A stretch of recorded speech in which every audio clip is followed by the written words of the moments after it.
सेब नजर आया। नौजवान आगे बढ़ा, सेब उठाकर बिस्मिल्लाह पढ़कर खा लिया। खा लेने के बाद थोड़ी तसल्ली मिल गई। 3 रोज हो गए थे, नौजवान भूखा था, लेकिन सेब खा लेने के बाद ये एहसास हुआ कि सेब का मालिक कौन था। मैंने इजाजत नहीं ली, मैंने इजाजत नहीं ली, बगैर इजाजत के इस्तेमाल कर लिया सेब। और ये तकवा के खिलाफ है। तकवा का तकाजा ये है कि शेर वाले की, सेब वाले की तलाश की जाए। चला चला चला, पानी के बहाव के खिलाफ चला। चलता गया चलता गया चलता गया चलता गया, लंबी मुसाफत तय की। एक ऐसी जगह पे पहुंच गया जहाँ सेब का एक बाग था और एक दरख्त लबे दरिया था, उसकी शाखें फलदार पानी की तरफ झुकी हुई थी। नौजवान समझ गया कि इसी बाग का वो लाल लाल लाल लाल सेब था। पूछा कि मालिक कौन है बाग का? लोगों ने बताया एक मुत्तकी परहेजगार आबिदो जाहिद बुजुर्ग जन्नती है। नौजवान ने बुजुर्ग से मुलाकात की। अस्सलामु अलैकुम व रहमतुल्लाहि व बरकातुहू। बुजुर्ग ने जवाब दिया वालेकुम अस्सलाम व रहमतुल्लाहि व बरकातुहू। अब नौजवान ने लंबी मुसाफत का मकसद पेश किया कि एक सेब आपके बाग का बगैर इजाजत के मैंने खाया था, माफी का परवाना हासिल करने आया हूँ। गलती हो गई मुझसे, तकवा के खिलाफ काम हुआ है मुझसे, माफ कर दीजिए। बुजुर्ग ने नौजवान की सूरत देखी और ये नीयत देखी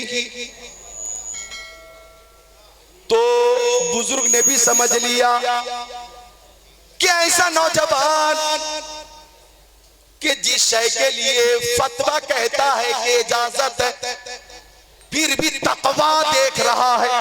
फतवा नहीं देख रहा, तकवा देख रहा।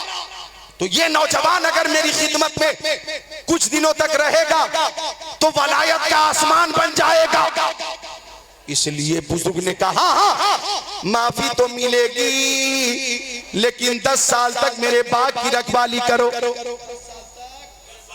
बाग की रखवाली। नौजवान बखुशी तैयार हो गया कि 10 साल के बाद माफी का परवाना मिलेगा। 10 साल के बाद माफी का परवाना मिलेगा। ठीक है, मैं तैयार हूँ। अब नौजवान ने रखवाली शुरू कर दी। रखवाली शुरू कर दी। 1 साल गुजरा, 2 साल गुजरे, 3 साल, 4 साल, 5 साल, 6 साल, 7 साल, 8 साल, 9 साल, 10 साल। बहुत मुश्किल से 10 साल का अरसा कोई मामूली है? 10 साल, 10 साल का नौजवान मौजूद है। मोबाइल आम हो चुका और 10 साल का नौजवान भी 20 साल के नौजवान वाला काम कर रहा। 10 साल। अरे भाई 10 साल कोई मामला, 8.5 साल में तो पूरा हिंदुस्तान परेशान, नफसी नफसी का आलम। 10 साल, 10 साल की मुद्दत पूरी हुई। अब आ गया नौजवान बुजुर्ग के पास। अब इजाजत दीजिए, मैं घर वालों के पास जाऊंगा। अब इजाजत दीजिए, मैं घर वालों के पास जाऊंगा। तो बुजुर्ग ने कहा एक शर्त और है कि तुम्हें मेरी बेटी से शादी करनी होगी। मेरी बेटी आंखों से अंधी है, मेरी बेटी कानों से बहरी है, मेरी बेटी जबान से गूंगी है, मेरी बेटी हाथों से लूली है, मेरी बेटी पैर से लंगड़ी है, माजूर है, विकलांग है। तुझे मेरी बेटी से शादी करनी होगी, फिर तुम्हें इजाजत मिलेगी। और जो तुमने जुर्म किया, बगैर इजाजत के सेब खाया, उसकी माफी मिलेगी। नौजवान ने सोचा कि माफी मिल जाए, लिहाजा माजूर लड़की से निकाह कर लेना बेहतर है। इसी बहाने से एक माजूर लड़की की खिदमत का मौका मिल जाएगा। इसी बहाने से एक माजूर लड़की की खिदमत का मौका मिल जाएगा। लिहाजा तैयार हो गया, तैयार हो गया, शादी हो गई, निकाह हो गया। अब इजाजत मिली, इजाजत मिली कि शबे ज़ुफ़ाफ़ है, इधर देखो शबे ज़ुफ़ाफ़ है। इजाजत मिली कि जाकर अपनी शरीके हया से मुलाकात कर सकते हो। अब नौजवान अंदर दाखिल हुआ और जैसे ही अंदर बैठी, दुल्हन पे नजर पड़ी, आंखें फटी की फटी रह गई, आंखें फटी की फटी रह गई। नौजवान ने देखा कि उस रूम में जो दुल्हन है उसकी पेशानी चमकदार और कुशादा है, आंखें सुरमगी चश्मे गजाला, लबे नाजुक भी लाजवाब है और हर हर अदा बेमिसाल है और जिस्म के सारे आज़ा सही व सालिम है। नौजवान ने देखा दुल्हन को, ऐसा लगता है कि जन्नत की सजी सजाई हूर आ गई हो। नौजवान पलट कर आ गया और बुजुर्ग से कहने लगा, ऐसा लगता है कि दुल्हन बदल गई, ऐसा लगता है कि दुल्हन बदल गई। आपने कहा था आपकी बेटी मासूर है, आपकी बेटी बहुत सी कमियों की मजमुआ है, लेकिन मैं जिस खातून को देख कर आ रहा हूं वो तो हुस्न जमाल की पैकर है, हाथ भी दुरुस्त है, आंखें भी दुरुस्त है, चलने फिरने की सलाहियत भी है, आवाज भी बहुत दिलकश है।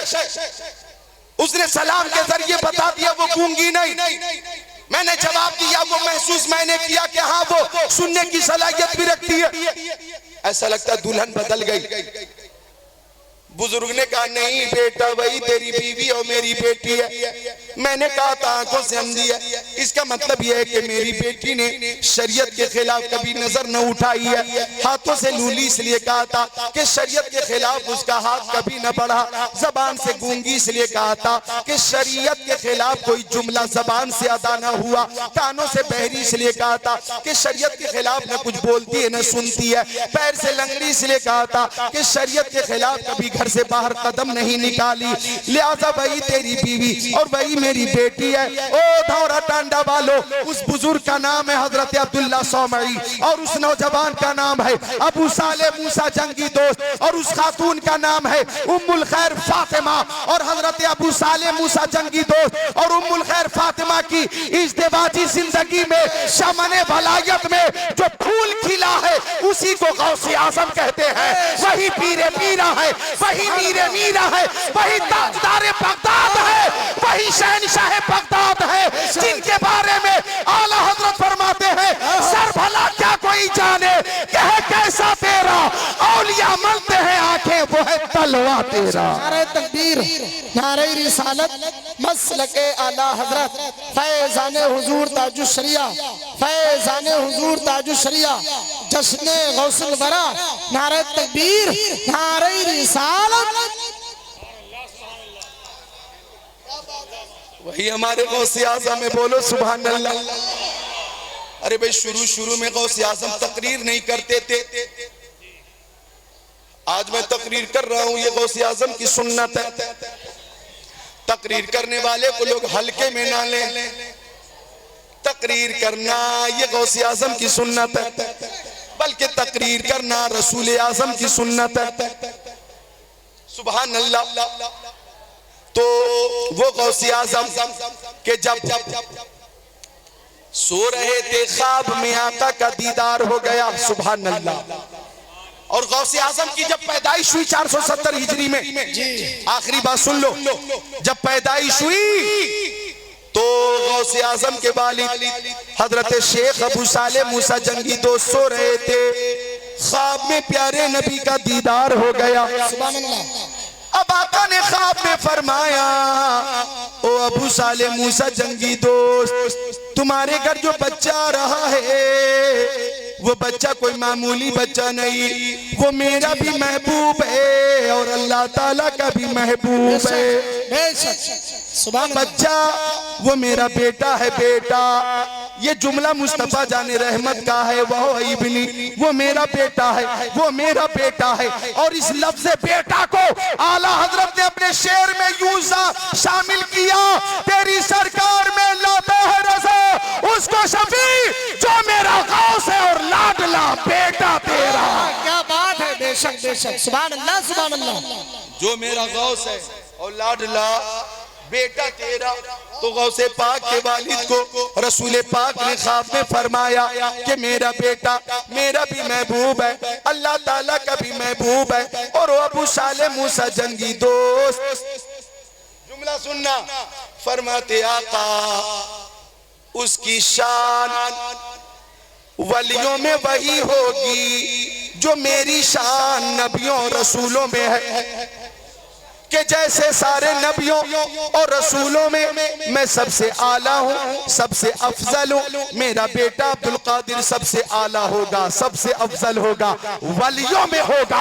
हम कहते हैं कि गौसे आजम दरमियाने औलिया, जू मोहम्मद दरमियाने अंबिया। अब मेरे नबी सर के बाल शरीफ से लेकर पैर के नाखून शरीफ तक सरापा मोजेजा है, सरापा मोजेजा है। नबी चले तो मोजेजा, रुके तो मोजेजा, बोले तो मोजेजा, खामोश हो तो मोजेजा, तकल्लुम मोजेजा, तबस्सुम मोजेजा, रफ्तार मोजेजा, गुफ्तार मोजेजा, जलवा मोजेजा, तलवा मोजेजा, सीना मोजेजा, मदीना मोजेजा, दंदान मोजेजा, खानदान मोजेजा, फर्श पे चलना मोजेजा, अर्श पे मुस्कुराना मोजेजा।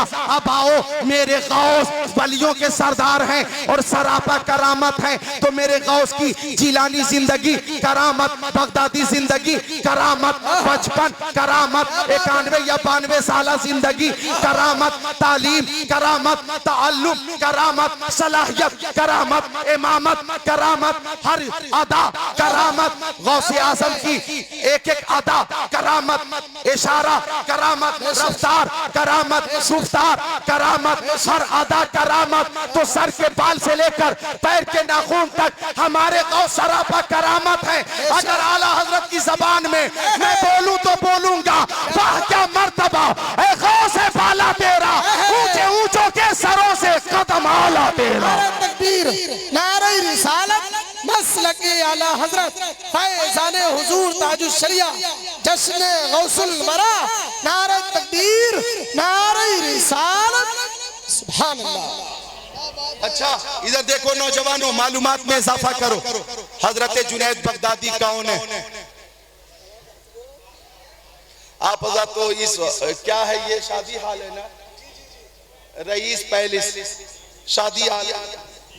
शादी में आकर जिस तरह लोग शोर और हंगामा करते हैं और जिस तरह खाने पीने की शय पर, अशिया पर पैनी नजर रहती है और जिस तरह वहां पे कंपटीशन का मिजाज रहता है, तो ये एक आदत सी बन गई। तो ये आदत जा नहीं रही है। इनमें से कुछ लोगों को महफिल में भी बैठकर लग रहा है कि हम शादी में आए हैं। इसलिए कुछ वो हैं जो खामोश नहीं हो पा रहे। अगर बोलना है तो बोलिए सुभान अल्लाह, और मोहब्बत से बोलिए सुभान